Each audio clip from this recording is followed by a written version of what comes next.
Hello बच्चों, आज हम आपके लिए वर्कशीट नंबर 51 लेके आए हैं जो कि आपकी 10th क्लास की साइंस की वर्कशीट है। और आपका चैप्टर जो कॉन्टिन्यूएशन में चल रहा है वो है आपका heredity and evolution, chapter number 9 of your NCERT and today's date is 4th November 2020। तो लास्ट क्लास में हमने पढ़ा था मेंडल ने अपने एक्सपेरिमेंट के लिए कौन सा प्लांट उसने कंसिडर किया, कौन सा प्लांट उसने लिया और उसने वही प्लांट क्यों लिया for his experiment of genetics, and कौन कौन सी ट्रेड और कैरेक्टरिस्टिक्स उसने स्टडी के लिए कॉन्ट्रास्टिंग कैरेक्टरिस्टिक को 7 कैरेक्टर्स ट्रेड्स हमने वो पढ़ी। अब हम आगे पढ़ते हुए इसमें पढ़ते हैं मेंडल के एक्सपेरिमेंट्स, जिसके अंदर हम मेंडल ने जो लॉज दिए हैं उनमें से हम इसके 2 लॉ पढ़ेंगे, law of dominance and law of segregation. जैसे कि हमें पता है कि मेंडल ने जो है पी प्लांट पे स्टडी करी थी और उसने बिल्कुल प्योर ब्रीड ट्रेड्स के लिए बिल्कुल प्योर ब्रीड को कंसिडर किया था और उसके कंट्रास्टिंग कैरेक्टर्स उसने लिए थे। उन्होंने उस प्लांट के कंट्रास्टिंग कैरेक्टर्स को क्रॉस किया और डिफरेंट जनरेशन्स के अंदर प्रोजेनिस को स्टडी करा, फर्स्ट जनरेशन, सेकेंड जनरेशन, और उन्होंने रेशियोज कैलकुलेट करे प्लांट्स के कंट्रास्टिंग कैरेक्टरिस्टिक्स की। तो देखते हैं आगे कि किस तरीके से मेंडल ने वो अपने एक्सपेरिमेंट्स करे। Mendel with his careful experiments uncovered the secret of heredity and how parents pass characteristics to their offspring. Mendel ने अपने एक्सपेरिमेंट्स के थ्रू किया। Mendel noticed that the plant in his garden were not the blend of the parents. उसने ये देखा कि जो उसके गार्डन में जो प्लांट्स थे वो बिल्कुल अपने पेरेंट्स जैसे नहीं थे। For example, a tall plant and a short plant had offspring that have either tall or short but not the medium. उसने कहा जो टॉल और शॉर्ट प्लांट्स थे उनके जो ऑफस्प्रिंग्स थे या तो वो बड़े थे या छोटे थे, बट मीडियम हाइट के नहीं थे, यानी जो कैरेक्टरिस्टिक्स थी वो मदर और फादर जैसी थी, कोई इंटरमीडिएट कैरेक्टरिस्टिक्स नहीं थी। And such observation lead Mendel to research further, और इसी वजह से जो है मेंडल ने अपनी रिसर्च को आगे बढ़ाया। He decided to experiment with the pea plant to find how characteristics are inherited, and Mendel experimented with almost 30,000 pea plants over next several years. उसने काफ़ी सारे pea plants को स्टडी किया। Based on his experiments, he formulated some law. उसने कुछ laws भी formulate करे जो बहुत ही important है हमारी स्टडी के लिए। किसी स्टडी के लिए? हमारी study of heredity and inheritance के लिए। सपोज करो हम एग्जाम्पल लेते हैं that a plant that will cross pollinate with a true breed. यहाँ पे बेटा ट्रू ब्रीडिंग का मतलब ये है कि उसकी जो जेनेटिक इंफॉर्मेशन है उस कैरेक्टर के लिए वो ट्रू हो, यानी वो मिक्सिंग ना हो, ठीक है, वो प्योर वही कंडीशन हो। सपोजिटली अगर मैं वॉयलेट कलर को जो है फ्लावर के वॉयलेट कलर को मैं दिखाती हूँ आपका कैपिटल बी से दिखाती हूँ, तो जो कैपिटल कैरेक्टर मैं शो कर रही हूँ वो डोमिनेंट कैरेक्टर के लिए है, ठीक है, क्योंकि वॉयलेट कलर क्या होता है, डोमिनेंट कैरेक्टर होता है। जैसे कि हमने लास्ट वर्कशीट के अंदर मेंडल ने जो कंट्रास्टिंग कैरेक्टर स्टडी करे हैं उसमें हमने फ्लावर कलर को देखा, तो हमने पढ़ा था कि वॉयलेट जो है वो डोमिनेंट कैरेक्टर है। तो अगर वो कैपिटल वी फॉर्म के अंदर प्रेजेंट है तो इसे हम कहेंगे भी ट्रू ब्रीड है, क्योंकि इसके दोनों जीन्स अलील्स जो हैं जीन्स के वो क्या है, सेम है। अगर मैं स्मॉल वी और स्मॉल वी लेती हूँ तो ये भी अपने लिए क्या है, प्योर ब्रीड है। तो इसका कहने का मतलब है अगर हम 2 पेरेंट्स को क्रॉस कर रहे हैं जो कि वो क्या है, ट्रू ब्रीड है फॉर द वायलेट कलर और फॉर द वाइट कलर, क्योंकि अगर स्मॉल वी है तो वो क्या है, रेसिड्यूल ट्रेड है और वो वाइट कलर के लिए। अगर कैपिटल वी है तो वो वायलेट कलर के लिए है और वो डोमिनेंट कैरेक्टर है, ठीक है। तो उन्होंने ये बोला that if we cross pollinate the true breeding of the violet with the plant true breeding of the white, तो resulting hybrid in F1 generation, in first generation के अंदर जो रिजल्टिंग ब्रीड होगी वो आपकी वायलेट फ्लावर्स होंगी। और जब हम जो फर्स्ट जनरेशन आएगी उसको सेल्फ पॉलिनेट करेंगे, यानी सेम वैसे ही जीन कॉम्बिनेशन वाले प्लांट्स उसको पॉलिनेट करेंगे, तो हमारी F2 जनरेशन आएगी जिसके अंदर 3/4 ऑफ प्लांट्स जो है वो वॉयलेट कलर के होंगे और 1/4 जो है वो आपका वाइट फ्लावर होगा। तो रेशियो अप्रॉक्सीमेटली क्या आएगी आपकी 3:1। ठीक है बच्चों, इसको आपको नीचे करके भी दिखाया गया है, यहाँ पे आपको ये करके दिखाया गया है। मैं आपको इस डायग्राम के साथ साथ जो है लेटर्स की फॉर्म में बता देती हूँ। जैसे मैंने आपको बताया, मैंने आपको क्या बोला, मैंने कहा सपोज करो ये फर्स्ट जनरेशन है और ये ट्रू ब्रीडिंग प्लांट्स हैं। ये वॉयलेट कलर प्लांट है तो इसका जी हम ले लेते हैं capital V, capital V. Let me change the colour. Okay, तो इसको हम हटा देते हैं यहाँ से। हाँ, अगर ये हम वॉयलेट कलर के लिए ले रहे हैं तो मैंने कलर ले लिया कैपिटल वी, कैरेक्टर ले लिया। ठीक है, इसके जो जीन्स होंगे वो कैसे होंगे, स्मॉल वी स्मॉल वी।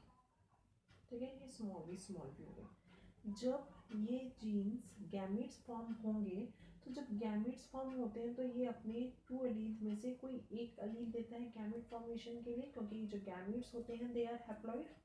ठीक है, तो कोई एक आएगा। अब इसके पास दोनों, क्योंकि ये प्योर ब्रीड है, इसके पास दोनों ही कैपिटल वी है, तो ये कोई भी एक कैपिटल वी दे सकता है। और ये भी प्योर ब्रीडिंग है और ये कोई भी एक स्मॉल भी दे सकता है। तो जाने जब इन दोनों की क्रॉस होगी तो ये होने वाली जो ये F1 जनरेशन है, तो ये जो हमारी F1 जनरेशन आई है ये क्या होगी, ये आपकी कैपिटल वी और स्मॉल वी का कॉम्बिनेशन होगी। अब है क्या, ये वॉयलेट कलर के लिए है, ये वाइट कलर के लिए है। बट F1 जनरेशन के अंदर जो डोमिनेंट कैरेक्टर होगा वो अपने आप को एक्सप्रेस करेगा, और डोमिनेंट कौन सा है, वॉयलेट कलर कैरेक्टर डोमिनेंट है। तो यहाँ पे आपका जो फ्लावर होगा F1 जनरेशन में वो क्या, किस तरीके से एक्सप्रेशन शो करेगा, वो वॉयलेट कलर को शो करेगा। ठीक है, वॉयलेट कलर एक्सप्रेशन शो कर रहा है वो।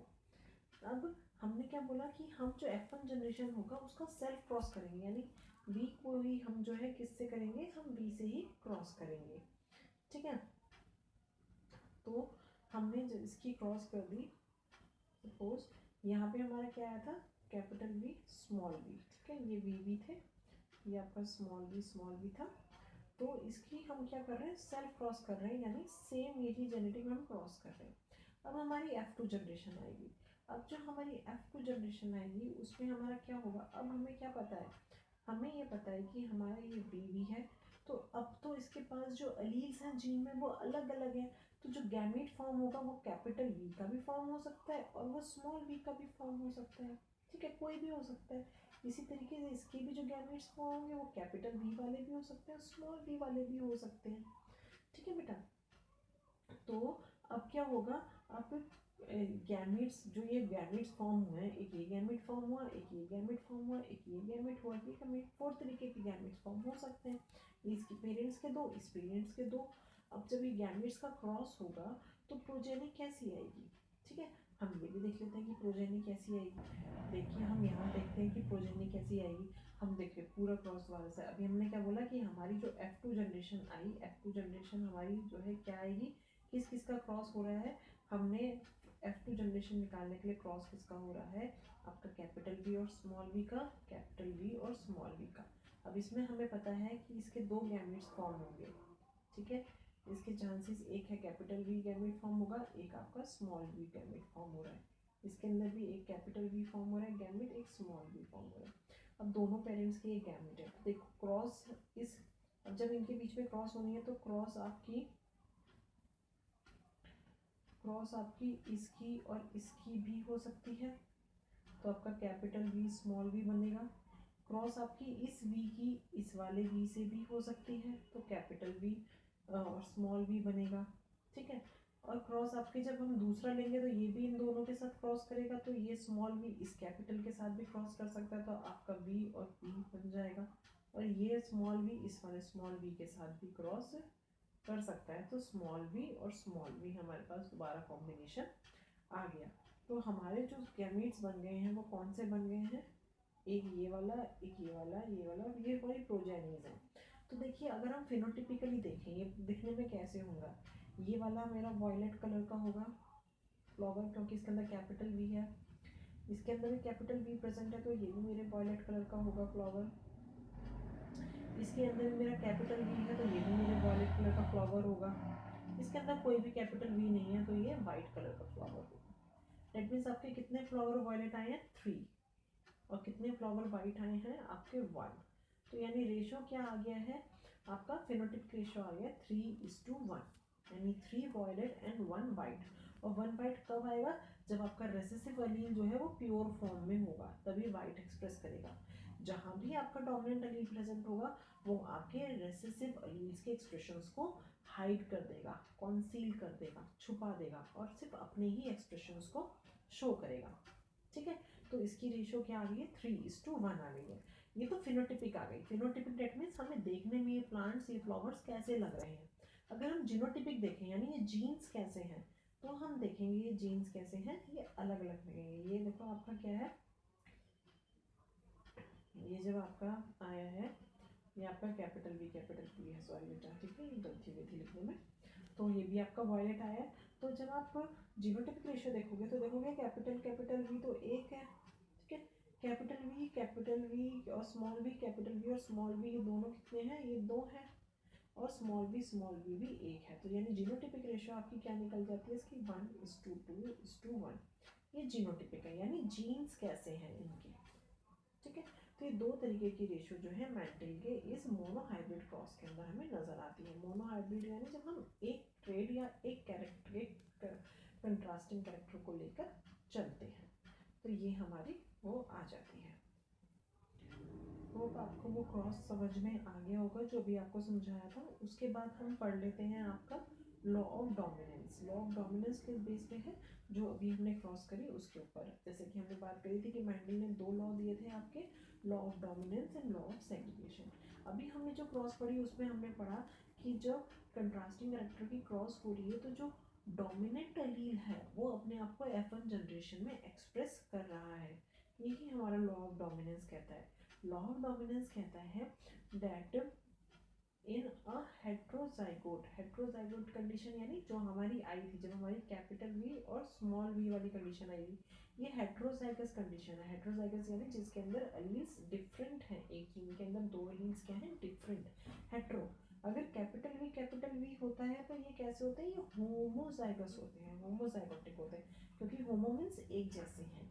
ठीक है, तो ये क्या कह रहे हैं? That the heterozygote when the 2 chromosomes in the homologous pairs are different, 2 pairs अलग अलग हैं, one is dominant and other is recessive, तो one trait will conceal, तो एक ट्रेड दूसरे को क्या कर देगा? दूसरे के ट्रेड को छुपा देगा, कंसील कर देगा in the presence of another trait for the same characteristic rather than the both alleles contribute to the phenotypic, the dominant allele will be expressed exclusively। यानी जब फिनोटिपिक की बात की जाएगी, यानी जिस तरीके से हमें वो पौधा दिखाई दे रहा है, वो हमें किस तरीके से दिखाई दे रहा है, वो उसका डोमिनेंट अलील की वजह से होगा, उसके एक्सप्रेशंस डोमिनेंट अलील की वजह से होंगे। And the recessive allele will remain silent. Recessive allele क्या रहेगा? साइलेंट रहेगा, वो अपने आप को एक्सप्रेस नहीं करेगा, वो रहेगा, वो ऑस्प्रिंग के अंदर ट्रांसमिट भी होगा, बट वो सिर्फ अपने आप को एक्सप्रेस नहीं करेगा उस मैनर में जिस मैनर में एक डोमिनेंट अलील अपने आप को एक्सप्रेस कर रहा है। ये जो रेसेसिव ट्रेट है कब एक्सप्रेस करेगा? वो सिर्फ तभी एक्सप्रेस करेगा जब ऑस्प्रिंग के अंदर 2 कॉपीज ऑफ दीज अलील्स होंगी। जैसे कि मैंने बताया, जब कैपिटल वी और कैपिटल वी दोनों प्रेजेंट होंगे तभी वाइट फ्लावर होगा। अगर एक वी कैपिटल वी आ गया तो आपका फ्लावर वायलेट हो जाएगा, क्योंकि वायलेट जो है वो वाइट को क्या करेगा? सप्रेस कर देगा, उसको एक्सप्रेस करने नहीं देगा। And these offsprings will breed true when self crossed, और यही ऑफस्प्रिंग जो है वो ट्रू ब्रीड करते हैं जब उनके अंदर सेल्फ क्रॉस्ड किया जाता है।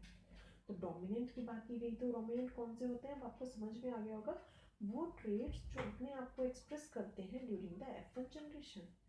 फॉर एग्जाम्पल राउंड सीड और वॉयलेट कलर फ्लावर जो है क्या है? ये एक डोमिनेंट ट्रेट है। Recessive and the trait which is masked by the presence of dominant, जो डोमिनेंट अलील के एक्सप्रेशन से मास्क हो जाते हैं या अपने आप को एक्सप्रेस नहीं कर पाते, वो ट्रेट आपके रेसेसिव कहलाते हैं। For example wrinkled seed and the white colour flower, ये भी आपने पढ़ा हुआ है। अब आ जाता है हमारा सेकेंड लॉ, जो है हमारा लॉ ऑफ सेग्रीगेशन।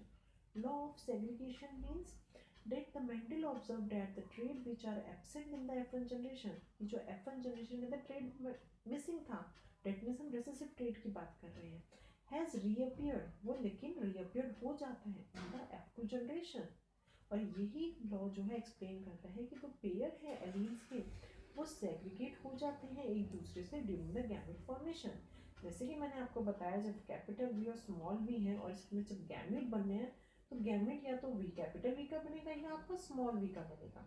तो क्या हो गया, ये सेग्रीगेट हो गया एलील्स कब, during the gamete formation, so that any one allele will be present in each gamete. तो दोनों में दो गैमेट में से कोई भी एक एलील प्रेजेंट होगा। And the Mendel possessed this law after observing that pea plant with two different traits produce offspring that all express the dominant trait, but the following generation expression the dominant and the recessive in 3:1 genotypic ratio। यानी जब हमने genotype पढ़ा तो हमने बोला था कि 3:1 आया था, फिनोटाइपिक जीनोटाइपिक हमारा 1:2:1 आया था उसके अंदर। आई होप आपको ये समझ में आ गया। यहाँ पे हम मोनो हाइब्रिड क्रॉस कर रहे हैं, तो मोनो हाइब्रिड क्रॉस का मतलब होता है बेटा कि हम जो है एक कंट्रास्टिंग कैरेक्टर को लेकर क्रॉस कर रहे हैं। इसके बाद हमारे प्रैक्टिस क्वेश्चंस आ जाते हैं। क्वेश्चन पहला पूछा गया है what are dominant and recessive alleles. तो ये आपकी वर्कशीट के अंदर यहाँ पे बताया हुआ है डोमिनेंट और रेसेसिव क्या होता है, ये दोनों आप लिखेंगे यहाँ पे। तो यहाँ से आपका आंसर नंबर 1 हो जाएगा। फिर सेकंड क्वेश्चन है draw a sketch of mono hybrid cross between two show the law of segregation. तो बेटा आप ये मोनो हाइब्रिड क्रॉस ये वाले दिखा सकते हैं, जो मैंने आपको वीवी वाला बना के दिखाया था क्रॉस, वो आप बना सकते हैं, या आप प्लांट की हाइट के ऊपर क्रॉस ले सकते हैं कि आपने एक पेरेंट कैपिटल ले लिया और दूसरा पेरेंट स्मॉल टी ले लिया। यहाँ पे आप देखेंगे ये दो लीव्स हैं, ये जीन्स में दो लीव्स हैं, तो जब भी आएगा जो भी आपके गैमेट्स बनेंगे वो कैपिटल टी या स्मॉल टी ही बनेगा, चाहे ये टी आए या ये टी आए। जब इनकी क्रॉस होगी तो जो आपकी F1 जनरेशन आएगी वो आपकी कैपिटल टी स्मॉल टी आएगी। और हम इसकी क्या करते हैं सेल्फ क्रॉस कर देंगे, सेल्फ क्रॉस करेंगे तो हमारा जो F2 जनरेशन आएगी वो हमारे पास कैपिटल टी आएगी, कैपिटल टी स्मॉल टी आएगी, कैपिटल टी स्मॉल टी आएगी और स्मॉल टी आएगी। यानी हमारे पास 3:1 रेशो आ जाएगा। ये तीनों हमारे टॉल होंगे और ये हमारा शॉर्ट होगा। इस तरीके से बेटा क्रॉस करके आप दिखा सकते हैं, जैसे कि मैंने आपको फ्लावर कलर की करके दिखाई थी, ठीक है। और अगर आप यहाँ से बनाना चाहें तो आप ये क्रॉस बना सकते हैं पी प्लांट के। फिर है डिफाइन द हेट्रोजाइगोस। हेट्रोजाइगोस को कैसे डिफाइन करा है, ये टर्म आपको यहाँ से डिफाइन कर रखी है। हेट्रोजाइगोस का मतलब होता है when the two chromosomes in the homologous pair are different, one is dominant another is recessive, that is called heterozygote। फिर नेक्स्ट क्वेश्चन है आपका A trait may be inherited but may not be expressed, justify this statement। तो इसके अंदर आपका जो होगा वो आपका आ जाएगा, ये लॉ ऑफ सेग्रीगेशन में आ जाएगा कि the trait which are absent in M1 generation are reappeared in the F2 generation। और ये किससे होता है, this is called law of segregation gametes so that one is, ये इसकी एक्सप्लेनेशन आ जाएगी। तो इसी के साथ आपकी ये वर्कशीट फिनिश हो जाती है बेटा। आई होप आपको ये वर्कशीट समझ में आ गई होगी। बहुत ही सिंपल और बहुत ही इंटरेस्टिंग वर्कशीट थी ये मैंडल के वर्क की। और ये दोनों जो लॉज दिए हैं इसने लॉ ऑफ डोमिनेंस और law of segregation, these are very important. आप इनको बहुत अच्छे से पढ़िएगा और तैयार कीजिएगा। Thank you.